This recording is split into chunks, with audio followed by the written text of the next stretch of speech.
Na-credit tayo as a sticker kasi chinek ko yung website nila. Then every month meron tayong 1.5. Kaso nga lalagyan yung unit natin ng sticker. Sana hindi traffic dun sa may Kabuyaw exit sa may Pulo.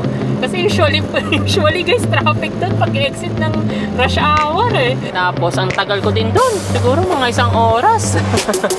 Inakuha tayong booking. Tawagan natin siya. Tapos tanong na natin kung ano ipapadeliver. Let's go!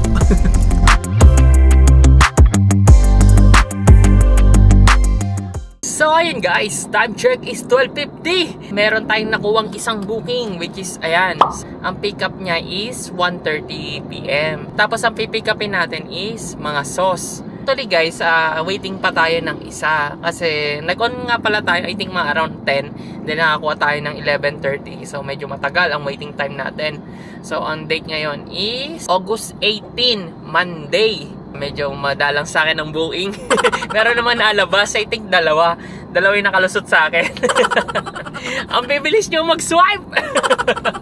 Pick upin na natin to kasi medyo malapit na mag 1:30. Ang oras ngayon uli is 12:51 na. So according kay Waze, makakarating tayo doon ay 16 minutes 107, 9.9 kilometers away from my current location. So medyo malayo yung pick up location natin guys, pero all goods lang. So sana ang ano na lang natin dito makapag tayo double booking tayo, kasi pagka hindi tayo nakapag double booking dito medyo talo tayo kahit papaano kasi goods at layo na ng pick up natin. So update ko na lang kayo kung anong mangyayari sa akin for today's vlog. Let's go! Time check is 1:08 at nandito na tayo sa booking natin na to. So, pick upin na natin. Let's go! This time check is 2:10 na at na-pick up na natin yung booking natin. Hindi ako nakapag-video, medyo mahigpit doon. So, ito siya. Yan. So, almost kalahati nung unit natin na okupa niya. Tapos, ang tagal ko din doon. Siguro mga 1 oras. Bago ako natapos. Pero 1 na ako dumating, then natapos ako mga 2:00 na. So ito siya, yan o. Pakita ko sa inyo, yan. Meron pa yan sa baba. Yan, punong-puno. So yun. Then according kay Waze is 3:09, makakarating tayo doon. Kumbaga dire-diretso. Tapos tinanong ko kay ma'am, rush po ba ito? Tapos sabi naman niya, oo sir, basta wag ka lang darating ng before 4. Mga ganon, ang oras na yun is 2:06 na. So kung hanapan pa natin ito nakakasabayan, possible dumating tayo ng lagpas 4. Sabi ko, sige ma'am, ganun na lang po, i-deliver ko na siya. Okay lang po ba magdadagdag tayo since parang priority fee na po ang nangyari. At the same time may mga documentation handling processing pang nangyari kasi company yun guys eh. So sa tagal ko din nag-antay. Although maaga na ako pumunta doon, I think mga 1:07 or sabihin natin 1 o'clock. Natapos ako mga 2:00. Ang taga. So yun. Actually kilala mo, ang alam ko pagka lumagpas ng 30 minutes bayad na yung extra waiting time noon. I think nasa 100 or 80 pesos. So hindi na rin natin siya sisingilin si customer na kaya naman. Sinabi ko na lang na mag-additional na lang tayo kasi parang priority fee na po nangyari dun sa rate nyo ma'am. Sige, wala namang pong problema. Magdadagdag na lang din daw siya. So yun, update ko kayo kung magkano nga ba ang idadagdag ni madam. Let's go! Dito tayo sa may share, Mamplasan. Mamplasan ba to? Basta yun. So bumili muna tayo ng chicken crispy sandwich and iced coffee para energizer natin. So nagpark muna tayo dito saglit, then kain muna tayo para may lakas tayo. Then may pakulo si McDo kapag hindi na serve within 2 minutes may libreng iced coffee. So ang date niya yun is August 18, Monday. So may binigay silang timer, hindi ko na videohan eh. Gulat ako eh. Tinanong ko paano pagka hindi na serve ng within 2 minutes. Sabi niya, may libreng iced coffee. Okay. So, yun, share ko lang. So, let's go! Time check is 2:31. At nandito na tayo sa may bandang ibaba ng Skyway. At ang exit pala natin is C5. According kay Waze. I think pwede naman sa may Magallanes. Kaso nga lang, according kay Waze, mas mabilis tayong makakarating doon kung sa may C5 exit tayo. Kasi check ko sa Waze eh. Ang nakalagay is 1 hour plus. Tapos pagdating kay C5, nasa 43 minutes lang. So C5 na tayo. Time is gold. Time is money kay Lala Move. So proceed tayo doon. So while driving, shoutout ko muna yung tropa kong nung college. Shoutout sa'yo, bayot ka talaga. Na tirador ng bayot sa may ganyang school. Shoutout sa'yo. Pag nakita tayo, iwa-washout ko yung puwit mo. Bahala sa'yo. Yun, data tayo next time ulit. So, Gab, shoutout sa'yo. Maraming salamat sa panonood. Well, anyway, nandito tayo sa may bandang Muntinlupa, I think. So, going tayo dun sa may nakuha natin ng booking na yan. Then, according kay Waze, is 3:04. Makakarating tayo doon. 32 minutes, 15 kilometers away from my current location. Let's go! So, time check is 2:43. May nakuha tayong booking pag-go home. Aga natin nakuha ng booking, which is ayan. Then, according kay customer is lang daw ang pipick upin. So, all goods in the hoods. According kay Waze is 2:48. 5 minutes away from my current location is nandun na tayo. 2.8 kilometers. Let's go! Hello po, sir. Saan po kayo dito, sir? Nakapasok ka na ng Pitunya? Apo. Sa may bandang gitala ako, yung kulay green na gate. Ito po, may kumakaway po na. Bakit sa labas lalabas ako. Okay po. Good afternoon po. Lala mo po.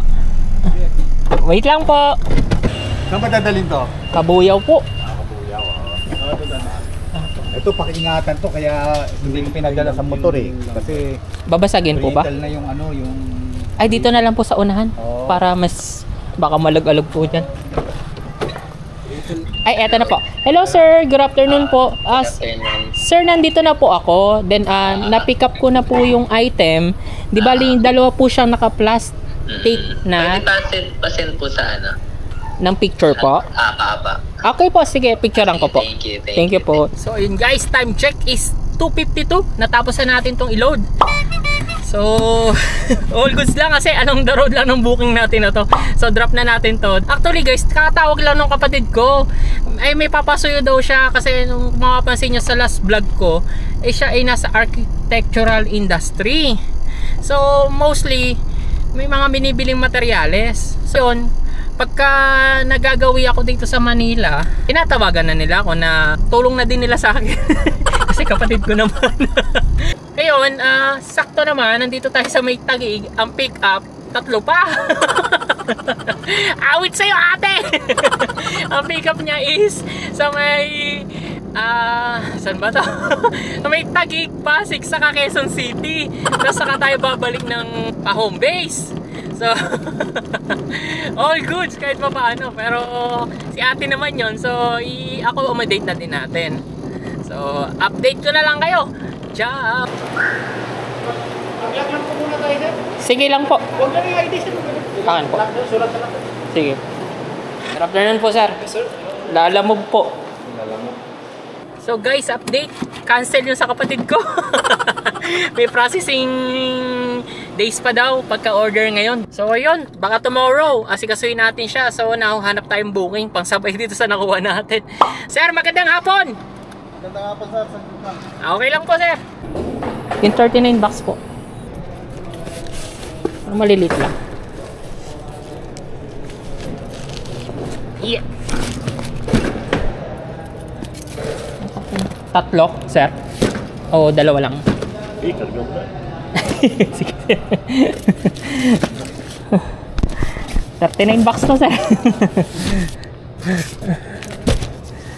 Yeah.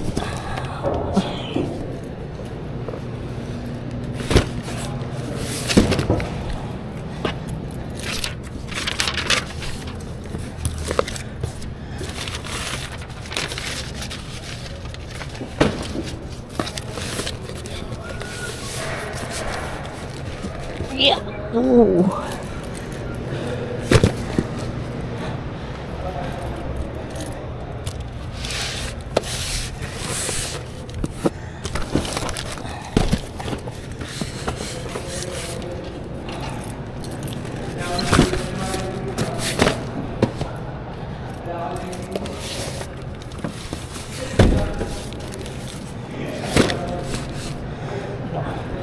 Dalawang balik, sir. Dalawang balik. Ano pa yun? Ayan, isang klase na lang yan sir, puro malilit na box.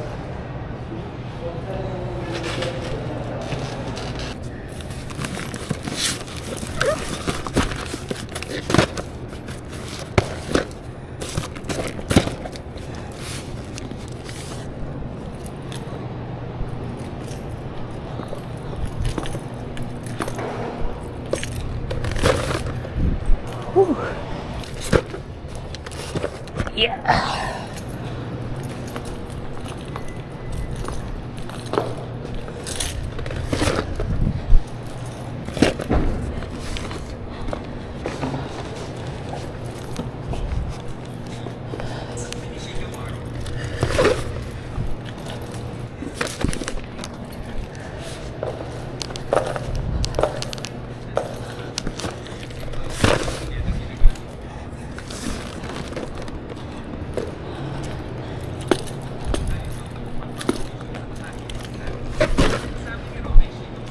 Sir, salamat po. Okay na. Sige po. Thank you po. Whew. Time check is anong oras na? 3:49. Natapos na natin tong booking na yan. Tapos hanap pa tayo ng isa. Then pagkahanap natin ng isa, tayo ay nalarga na. Kung may makukuha tayo. So, binigyan tayo ng additional ni ma'am. I think 200 plus. Check ko later. Bait ni ma'am. Shoutout sa'yo. So guys, time check is 4:05. Nandito tayo ngayon sa may Petron. At taga-abang tayo ng booking na may pangsabay. Petron C5. Dami nalabas kaso walang pass out. So update ko na lang ngayon kung anong oras ako makakuha. Let's go! May nakuha tayong booking. Tawagan natin siya. Tapos tanong na natin kung anong ipapadeliver. Let's go! Time check pala is 4:12. So nandito pa din tayo sa may Petron. Hello po, good afternoon. Lala mo po ito. Hello po, nasaan po kayo? Nandito lang po ako somewhere in Taguig. Pero malapit-lapit lang po ako sa pick-up location. Tatanong ko lang po kung ano po yung ipapadeliver nyo sa Los Baños. Bale, sa dalawa. Bale, tatlong dalawang nakabox, isang nakabag. Yung isang nakabox, microwave. Malit lang naman. Okay po. Then yung isang nakabox, po siya, upuan na naka-disassemble. Okay po. So medyo, ayun po yung pinakamalaki na. Sige po. Tapos, kasi isa pong eco bag. Okay po. Okay. Tapos may tanong po pala ako. Okay po. Iniisip ko ito kasi babayahin din naman po ako ngayon papunta doon. Okay lang po kaya na sumabay na or hindi po pwede? Hindi po kasi pwede sa amin, sir. Gawa ng masususpend po yung account namin. Ayun po. Sige. Okay lang po. Ano po, sir? Continue pa rin po ba natin yung booking, sir? Okay lang naman po. Okay, sige. Ayun, sige po. Sige po, sir. On the way na po ako dyan sa pick-up location. According kay Waze, medyo traffic na po kasi. Kaya baka makarating po ako dyan 45 minutes. Okay lang po ba? Sige po. Sige po. Thank you po. On the way na po ako. Okay po.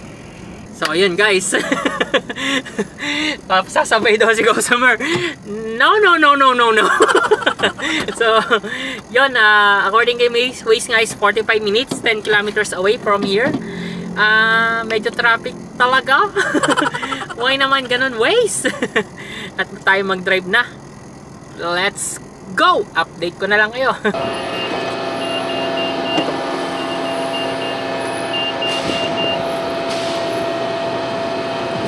Thank you po. Okay po. Guys, time check is anong oras na? 5:14 na pick up na natin tong booking natin na to. Pero papunta muna tayo dito. Kasi yun yung unang madadaanan. According kay Waze, ay makarating tayo dito sa booking natin na to ay 1 hour and 42 minutes. 45 kilometers away from here.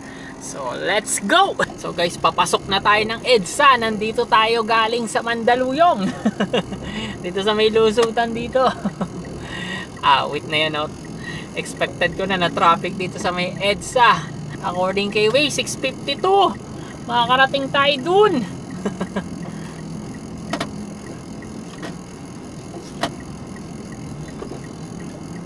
Yeah.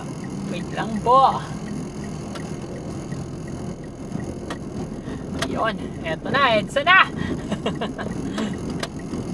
Time check is 6:07 sa wakas. Nakaalis na rin tayo doon sa may EDSA. Nandito na tayo sa may Nicolas entry. At entry tayo syempre. Kano kaya load natin? 729 pa din. Actually guys, kanina nung pag-exit ko dyan dito sa may Metro Manila, hindi nabasa yung toll ko ng entry dun sa may bandang Kabuyaw. So yan pa din yung load, 729. So medyo worry ako, baka mamaya ang singilin sa akin dun is baka Batangas exit at ang laki ng Pinon. So yun. According kay Waze is 53 minutes, 35 kilometers away from my current location is nandun na tayo sa may Kabuyaw drop off ng booking na yan. So tomorrow pala is tayo ay magpapa-maintenance kasi ako'y nababothered na dito sa naririnig ko sa may bandang left side. Ayan, rinig nyo ga? Sobrang lakas ng tunog ng wheel bearing.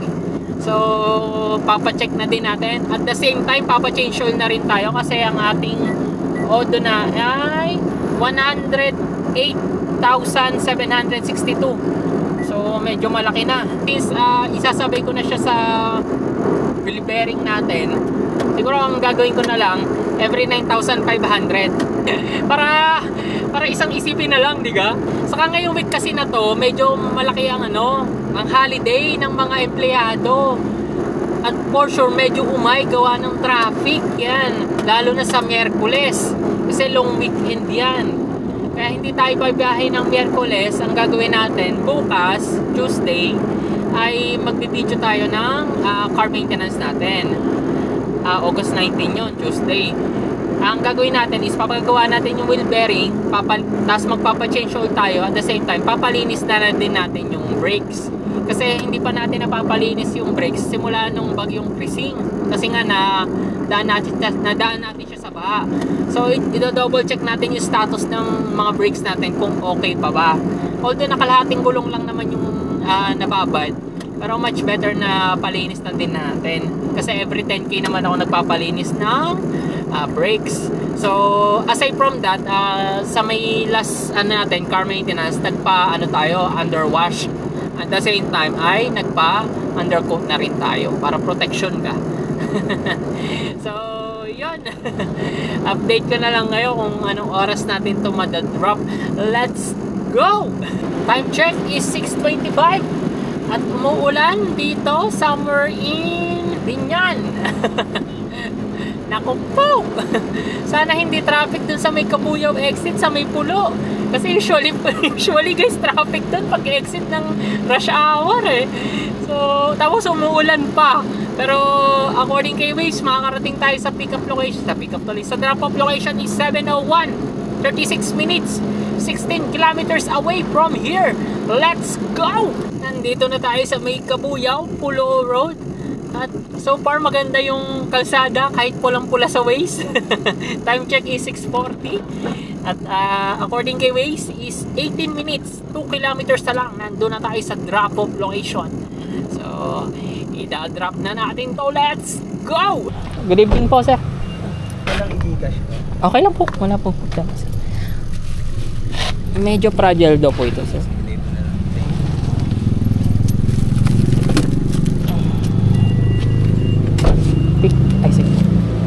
Picturean ko lang po.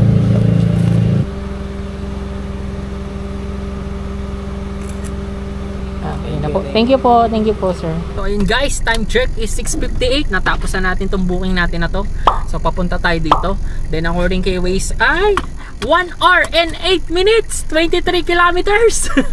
Traffic sa Los Baños, saka sa Calamba. So drop na natin to. Let's go! Ito po. Sige po, tulungan ko na din po kayo. Saan po ba ilalagay ito, sir? Siguro iwanan ko na lang doon, sir, sa may gate nyo.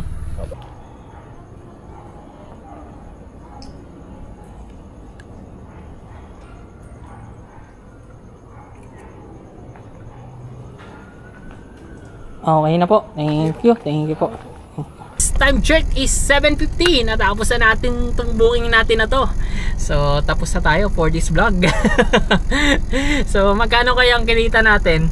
So, check natin sa last video. So, i-breakdown lang natin yung mga dapat ilas like gas, food, saka car maintenance. So, pagas lang ako, then kain muna ako dito sa may Somewhere in Los Baños kasi medyo nagugutom na ako. So, let's go! So, yun guys, eto na yung summary ng kinita natin for this vlog. So, which is, eto siya. Yan. So, 2,142. So, sa 2,142 guys, ito ay gross pa lang natin kay Lalamove. So, may a-add pa tayong tip. Saka sa 2,142 pala. Ito ay awas na yung commission ni Lalamove dito guys ha. So ito ay yung pinaka net natin kay Lalamove. Pero syempre mag-aawas pa tayo dito dun sa ginas natin, pagkain, saka car maintenance, which is, pero for now, ito muna yung tip na na-receive natin. So, ito siya. 216. Kasi, medyo natagalan tayo dun sa first booking natin. Siguro, nag-almost 1 hour tayo. At the same time, medyo rush din. So, according sa napag-usapan namin ni Madam, is mag-additional lang daw siya. So, ito yung dinagdag niya, 216. So, ang total ng gross natin is 2,358. So, inad natin yung 216. Tapos, ito naman yung ileless natin, which is yung kinain natin. Actually, soft drinks lang yung binili ko sa labas, which is 44. Ayan. Dito na ako kumain sa bahay eh. Tapos, yung 300, ito naman yung car maintenance natin. Tapos, yung 600, ito yung ginas natin. Then, lalagay ko na lang dyan sa screen yung amount ng ginas natin. At the same time, yung liters ng napagas natin. So, divide nyo lang yan guys. Then, lalabas yung KPL. So, bigyan ko ulit kayo na activity. Para naman may idea kayo kung paano siya kinukuha yung KPL. Pero, actually guys, dati ako nagpapagas sa sa ibang brand. Pero mas mura kasi sa Uno. Kaya doon ako nagpapagas. So, ang gas dito sa Uno is around 51.5 per liter. So, okay naman. Lagi naman ganun din yung KPL. Wala naman nababago. Minsan mataas, minsan mababa. Depende sa driving habit eh. Kaya, yun na lang din yung pinili kong paggagasan since same lang din naman. Share ko na din itong product na to, which is itong Carfan. Ayan, Carfan natin. So, marami nagtatanong nito guys eh. Kasi, usually marami nagko-comment sa comment section kung ano ba yung link. So, lagay ko na lang yung link. Ayan, lakas niya, no? Number 1 lang yung aircon ko para kahit papaano hindi agad masira yung natin, fan motor. Kasi pagka malakas ang, usually kasi guys, pagka malakas itong fan, ayan, no?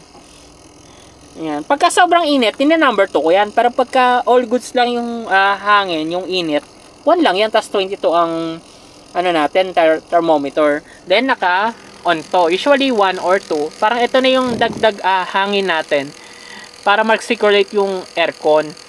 At the same time, hindi agad masisira yung fan motor natin ng sasakyan. Kasi, syempre, the more na ginagamit mo yung fan motor, the more naman nasisira yung fan motor ng sasakyan.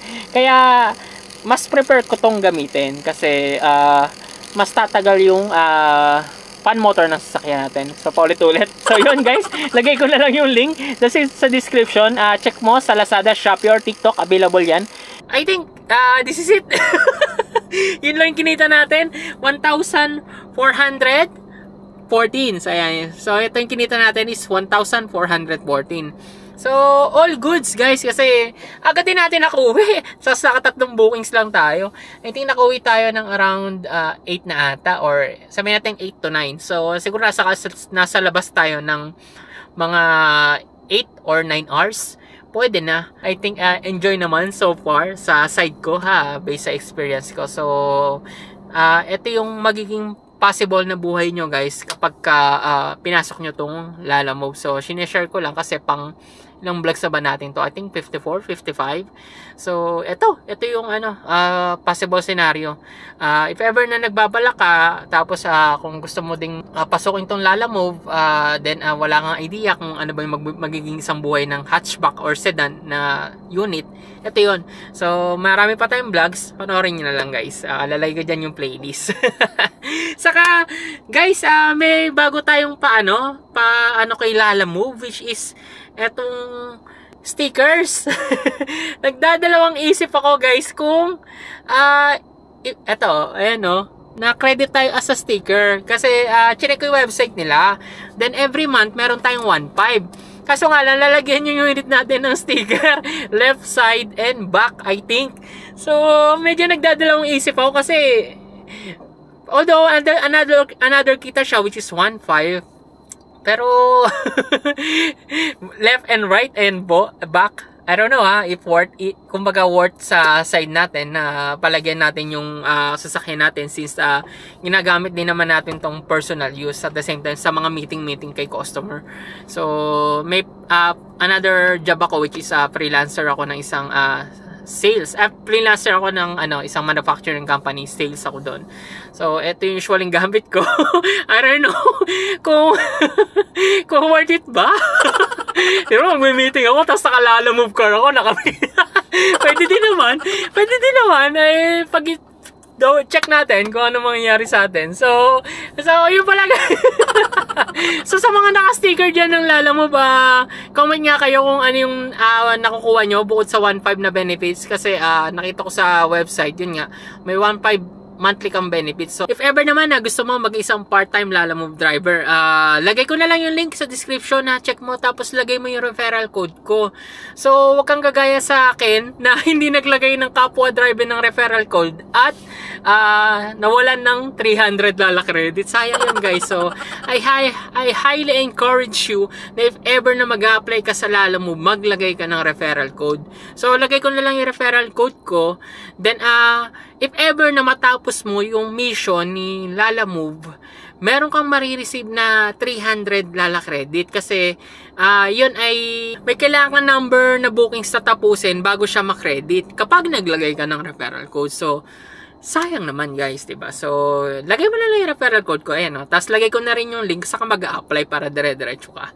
So nandiyan na din yung requirements saka yung mga list na kailangan mo bukod sa legalities like NBI, validity, etc., picture, ORCR, mga ganun. Mga simpleng bagay lang naman. So kapag kompleto ka naman ng requirements based sa experience ko, within a week lang nagkaroon na ako ng account. So I think ganun din sa'yo. I think this is it, papi. Maraming salamat sa panonood, ha. Sana nag-enjoy ka at nagkaroon ka ng idea kung paano ba natakbo ang isang part-time Lalamove driver kay Lalamove kapag sedan or hatchback ang gamit. So again, papi, maraming salamat sa'yo.